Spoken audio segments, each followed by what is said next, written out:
Hello everyone, we are first year PhD students.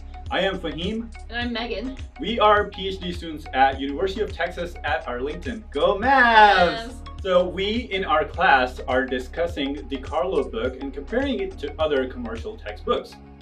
And why we're doing that is we're trying to update the DiCarlo textbook from an MSW level to a PhD level. And so this is part of something called open education.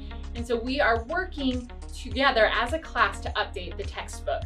And so we're reviewing the text independently. We're doing something called a flipped classroom where we're watching things at home, we're watching videos, we're learning, we're reading the textbook, and then we come together. Each week we pick one of us to be the leaders and we go through and update the text. One thing we really enjoy about this is the fact that we're creating a renewable resource.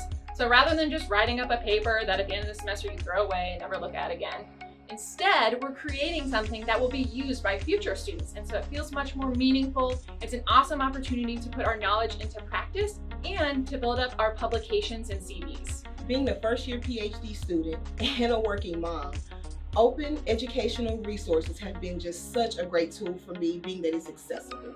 I'm able to download the material onto my phone. I'm able to listen to it on the go, and it has just been an excellent way for me to ensure that I'm staying caught up on my materials for classes.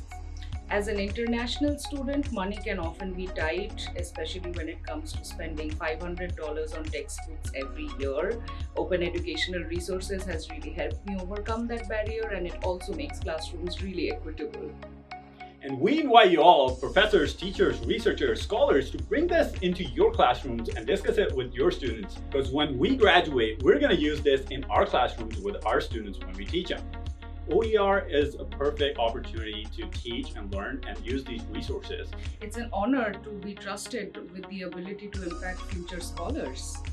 You know, when we first got this assignment, I think we were really intimidated by it. You know, it was like our first few weeks of being in a PhD program and our professors telling us that we're going to update a textbook that's been written by people with their PhDs who are working, who are professionals, who are esteemed in the world of academia. So we weren't sure that we were going to be able to contribute.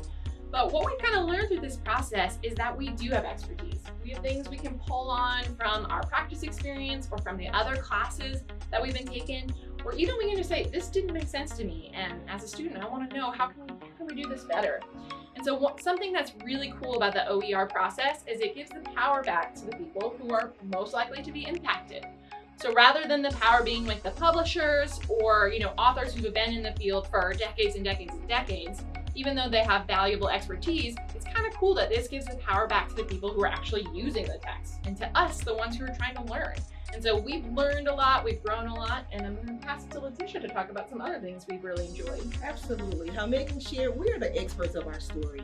The best thing about OER and its process is that the stories that are happening right now are being put in text form. It's a great opportunity to be learning in action. A great way for scholars, students, clinicians in the field to be able to read what other people are doing. So not only can we impact those that we serve now, but those that will be served in the future.